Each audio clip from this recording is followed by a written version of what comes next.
Use the phone for my notes. How about Hello. that? Technology's wild. Hey, everybody. Whoa. Hi, YouTube. All right, so I'll get started here. I feel like I'm missing something, but that's just par for the course at this point.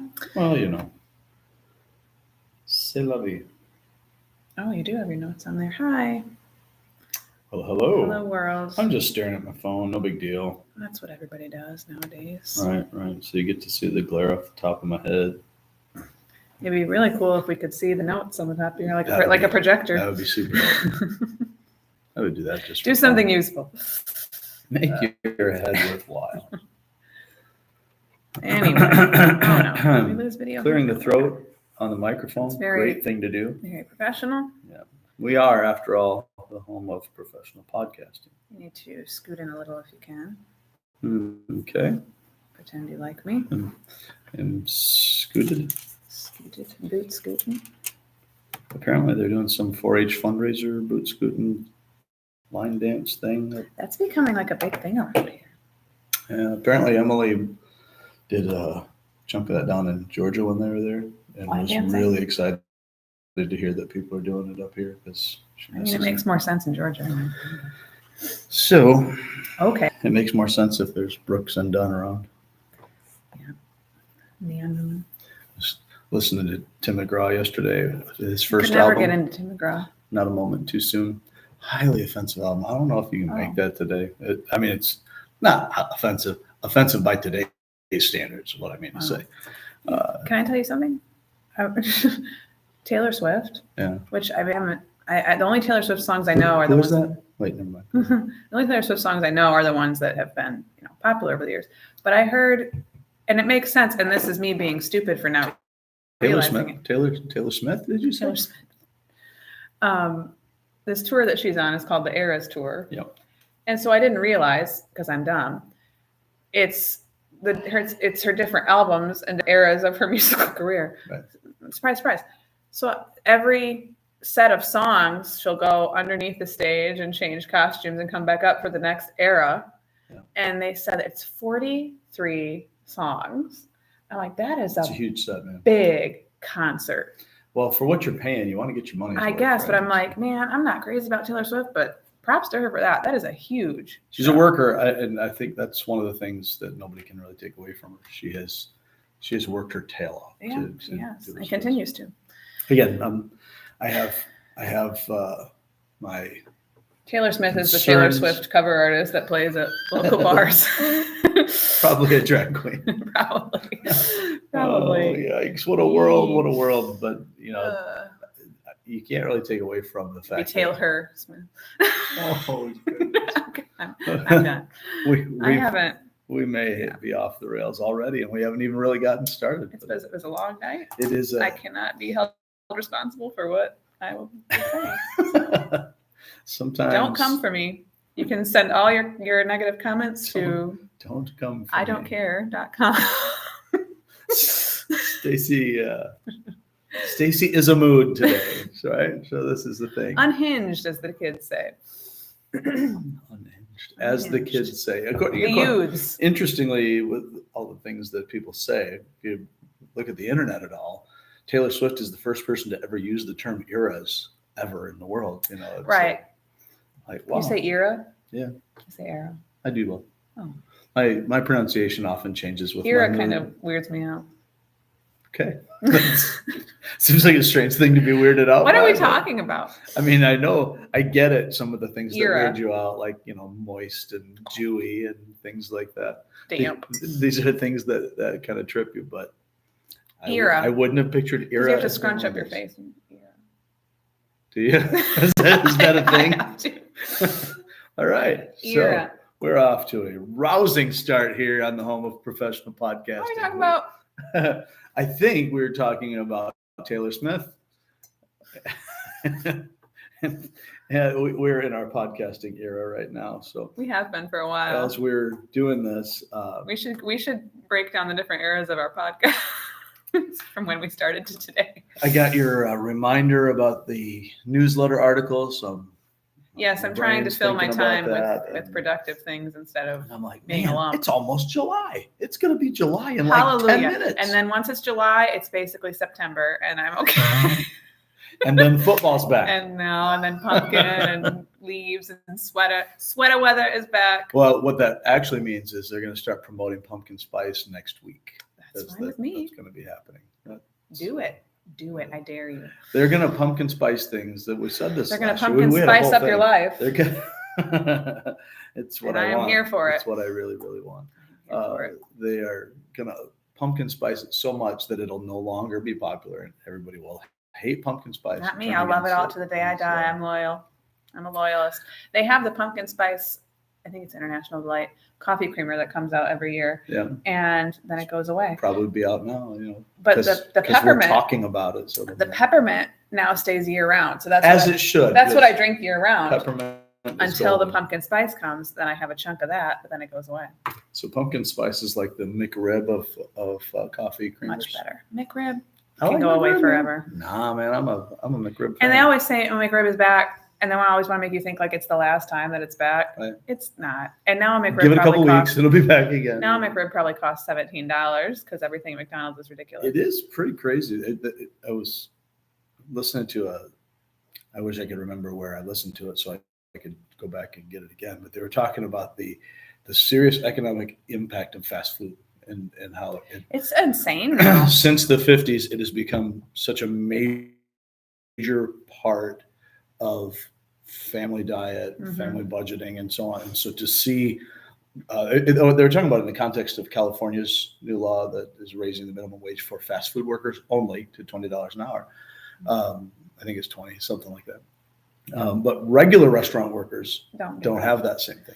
So there's anyway, That makes sense. the impact on families who rely on that as a major part of their diet, and in particular, lower income families, it's devastating. Mhm. It's just wrecking them. So You anyway, ever see the movie The Founder?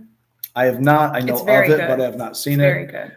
I was told by some people that they now hate Ray Kroc. And Yeah, never you go will to hate Ray McDonald's. Kroc after it. And I don't know how. Michael Keaton can make any character hateable. True. And he is one of the best bad guys. And when he's a good guy, those who remember Michael Keaton of the 80s, the pre-Batman era, when he was one of the most popular guys in America, hilarious. Beetlejuice. And so on. Before Beetlejuice, which I did not care for myself.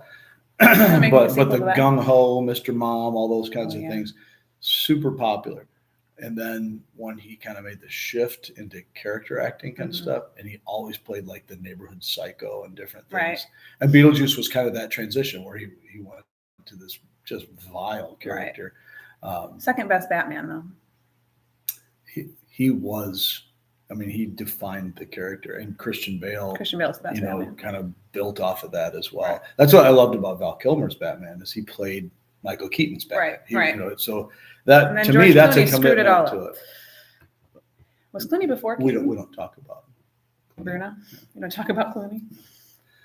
uh, What are we talking that- about on the that didn't podcast actually today? work. We're just well, I was thinking that your reminder about the newsletter got me thinking about July and independence and freedom and Mel Gibson.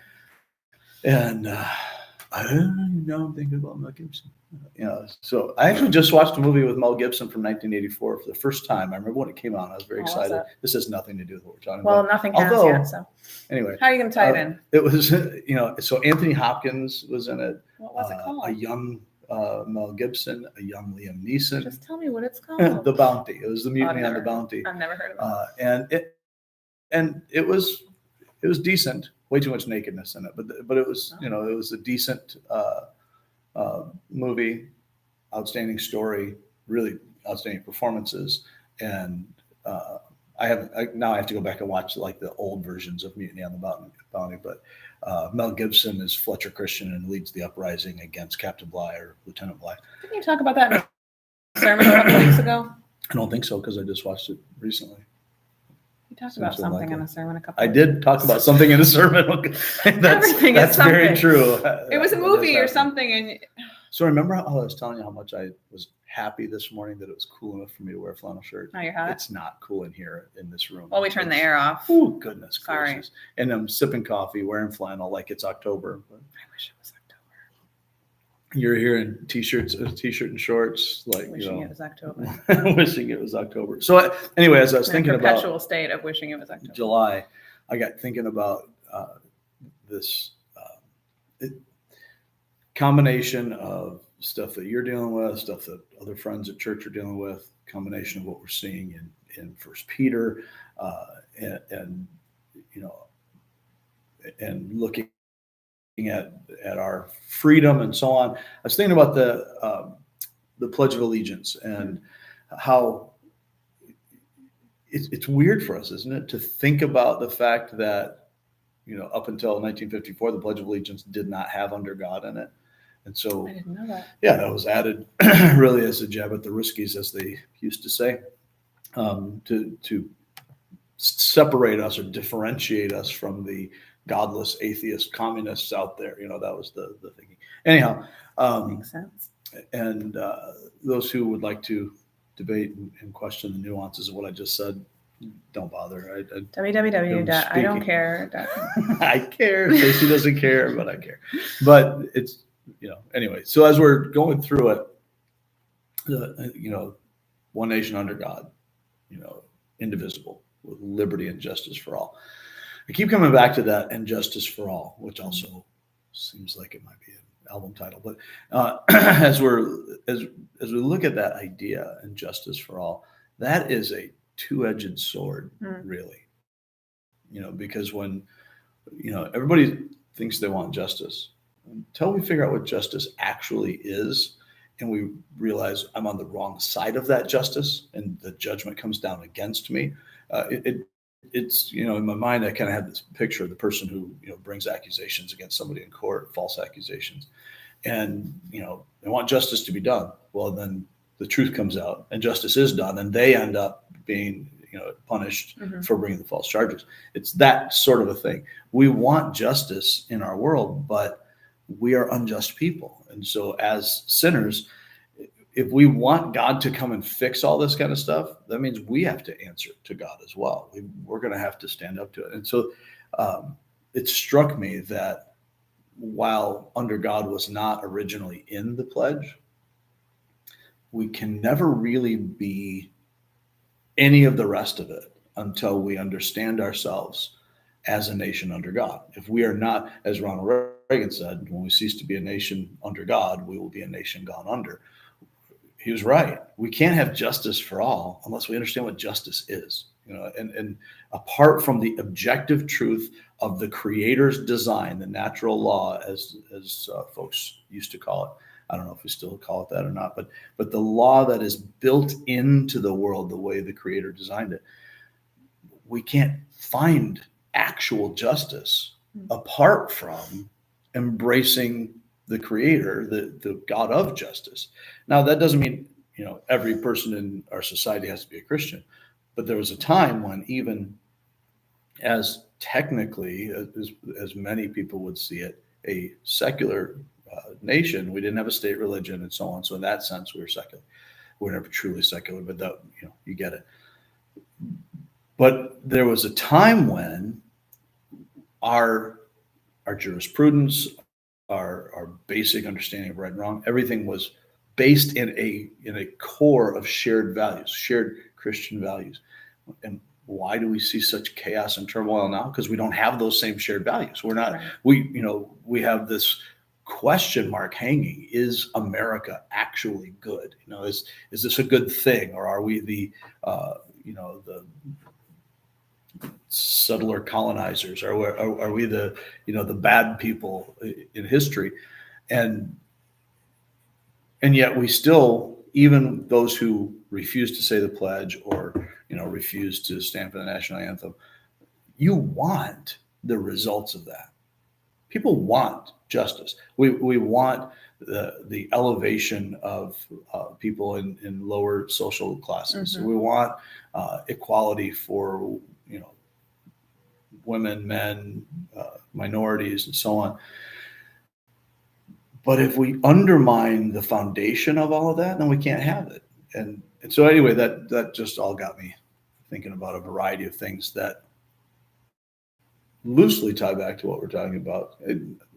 The thoughts in general loosely tie back, but the core of it, that and justice for all idea, reminded me of what Peter says here in 1 Peter 17. So Sunday we were looking at 1 Peter 17 to 21. And the very first verse kind of gives the crux of it. This is the command, the actual call to action is the beginning. But he starts even before that with a since or if, depending on your translation. Since you call on a Father who judges each person's work impartially, live out your time as foreigners here in reverent fear. And so that's kind of the point of what he's saying here. And then he'll give the foundation for that in our understanding of our redemption, the price of our redemption, what got us into this traveling, this journey as aliens and strangers, elect sojourners in this world, is that Christ purchased us and bought us out of our citizenship here and brought us into citizenship in the kingdom of heaven. That's a cue for coffee.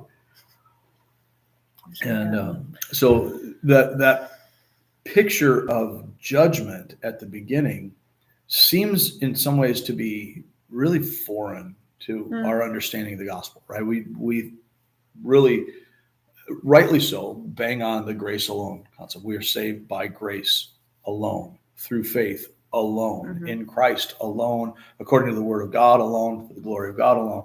And so as we see this picture here, where he says, live in reverent fear because you know God judges and he doesn't show partiality, that I think ought to naturally kind of hit us as a surprise.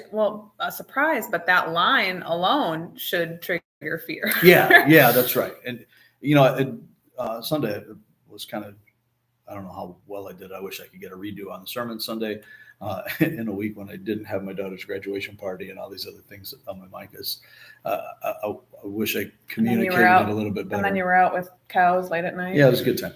So it was a beautiful moon. But like even today, I wish I communicated better than what I am. But as we're looking at it, this judgment picture, if that doesn't produce a certain fear in us, a certain fear and trembling, I don't think we understand God or ourselves. We don't get what it means to stand before God in judgment. And so that was kind of, as we look at it, if we remember, and I think this is the premise of the paragraph, we have to remember that every person, everybody, not just unbelievers, not just the wicked, everyone will stand before God and give an account. Nobody gets out of it. Nobody gets a pass. Everyone has to give an account. The first question is, what did you do with my son? And all the questions after that are going to be, what did you do with my son?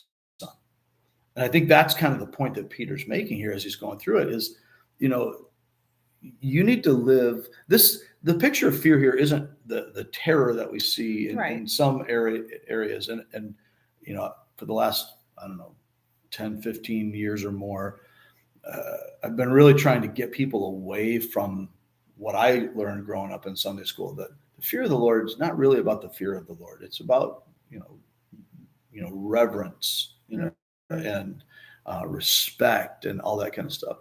And that's just not the picture. That's not what you see. When you see people in the Bible who encounter God, right, they're afraid.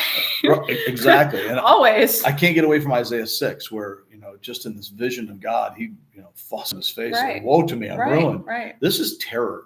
Nobody's like, oh, hey, God. Right. And that's the God that we've kind of created in our own image here. We want this. We love the Jesus in blue jeans and the, hey, good buddy. We like all that kind of stuff.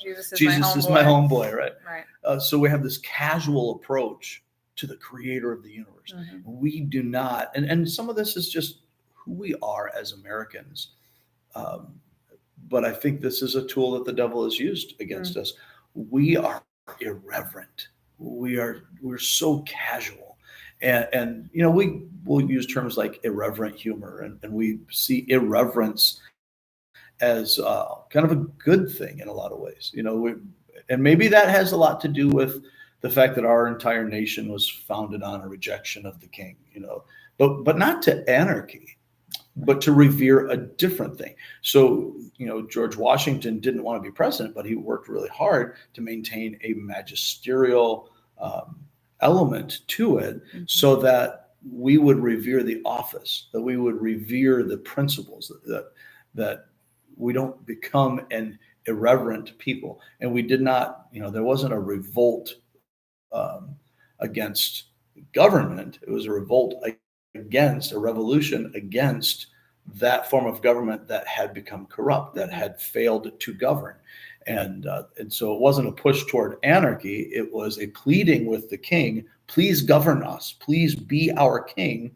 And we rejected that. So when we look at the American Revolution, we can't look at it the same way we see so many other revolutions, like the French Revolution. For years, I thought these were equivalent. There was a certain zeitgeist of revolution that was going on in that particular period of time.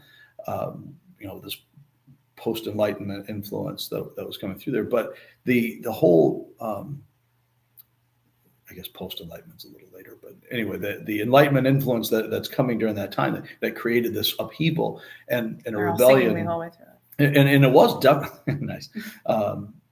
It was definitely something that came out of in this post-Reformation period, where you go from breaking things up, the hegemony, if you will, of the one church in Rome in the 1500s. Then you move into the 1600s, 1700s, and all of the negative unintended consequences start to come out by having sinful people in here. But the dynamic that you see then in the French Revolution is death to tyrants, all tyrants, and anybody who's not me is a tyrant. Basically, if you have so you're killing clergy, you're just killing everybody. There was a bloody, horrible revolution, and it didn't get better; it got worse because you threw away law and order.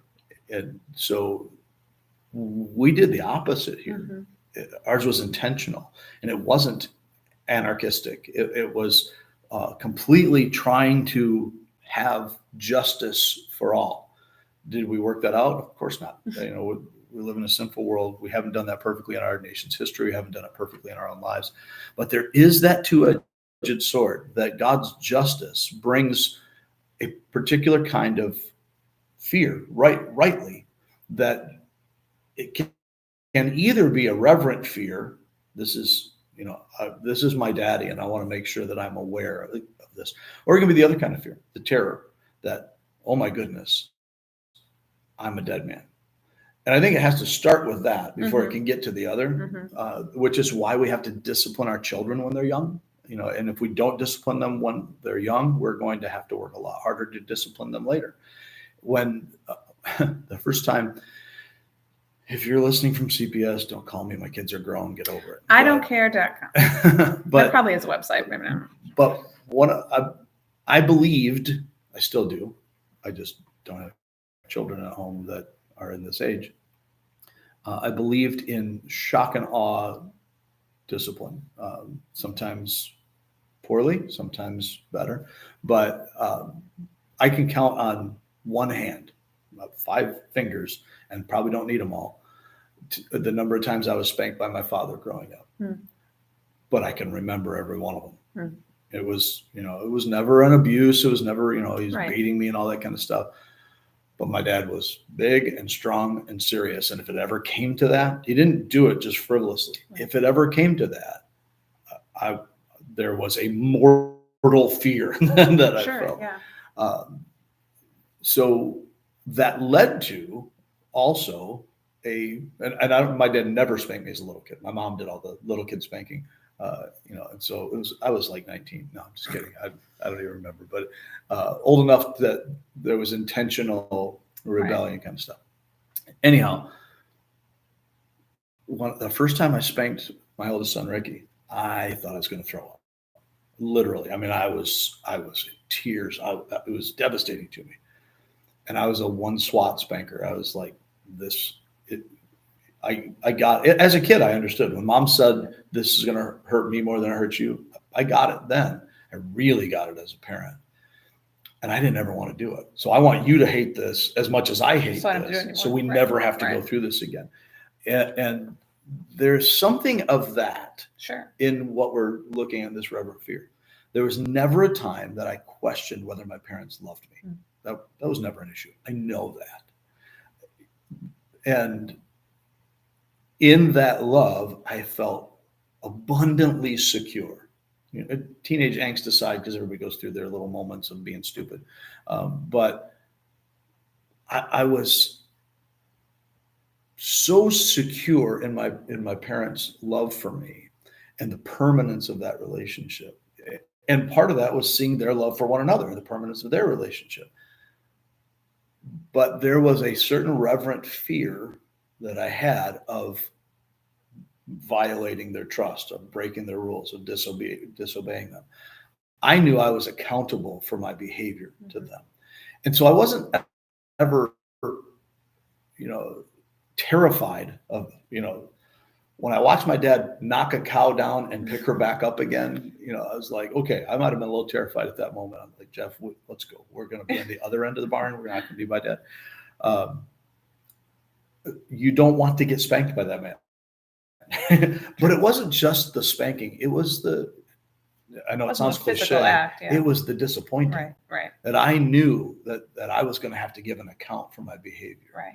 And I think I know I did. On Sunday, I used the illustration of washing, mom's special china, or the special cake dish and all that. That it's not like she was going to kill me. It's not like she was going to kick me out of the house. Right. But these are special things, and they're to be handled with care. And that, I think, is the picture that Peter has here of this reverence, this reverent fear, that we're saved by grace. We're not living obediently because of this fear that God's going to cast us aside. Mm-hmm.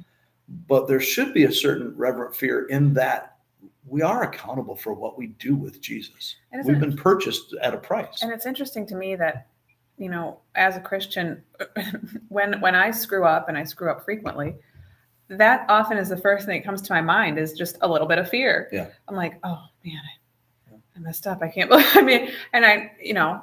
And I think there's a goodness in that. There's the right kind of fear, right? But it's not far away from the wrong kind right. of fear. It's a fine line for sure. And I think we've talked about this before. There's from a young age, I had an image in my head of you die and you go to heaven and you wait in some long line with everybody else, and then you get up there and God's got his little checklist. You go, well, you did this and you did this and you did this and you did this. Well, that's what it was like. He's like, you did this wrong, and you're all people that are all around you, and they're like, oh, you did that, and so when you think about the songs and the scriptures saying that you're covered in the blood of Jesus, that to me is when someone says you're covered in the blood, it does not exactly a beautiful image, but it is a beautiful image when you consider it that way, because, and we've talked about this before, then when God looks at you, he sees Jesus. And so all the things I've done, if I don't understand then how important being covered in that blood is, then I'm missing the mark entirely. I think you nailed it, right? I think that's Peter's whole point, right? That we are saved by grace. Right. We are redeemed by the blood of the Lamb, period. Not by anything that we do. It's not our obedience. None of that is even part of this. But if that's true of us, if we get that, wow, how amazing. Can we actually say that we appreciate what God has done for us in Christ if we don't live with that accountability in mind? That the weight of this, the weight of this glory, the price of this journey it's not, we suffer. I mean, yes, that's there, but the price that has already been paid for our redemption, the redemption from the ignorant, empty way of life that is passed on to us by our forefathers, whether we're talking about it for them in a first century Jewish setting, or we're talking about any of us, this world-based system, we've been redeemed from that. We've been purchased.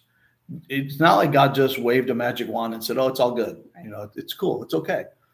No, he paid the highest price, not silver and gold, but the precious blood of Jesus, this perfect lamb without blemish, sacrificed on our behalf. Mhm.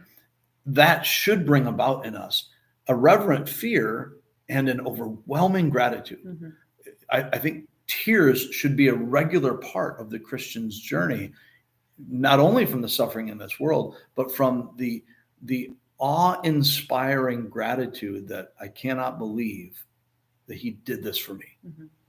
And then that motivates how we live. And that's kind of what Peter's saying in this section. He just, in the previous paragraph was talking about be holy as I am holy. Right. I need to be a reflection of him. The whole direction of my life should be a reflection of Christ.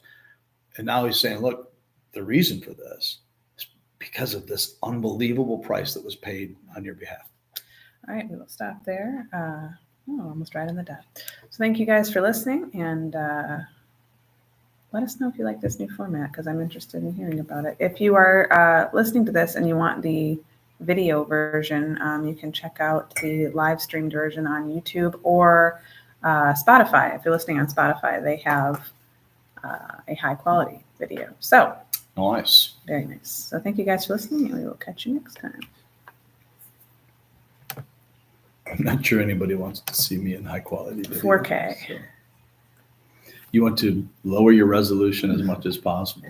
Thanks for watching, Jack and Jeremy. Bye.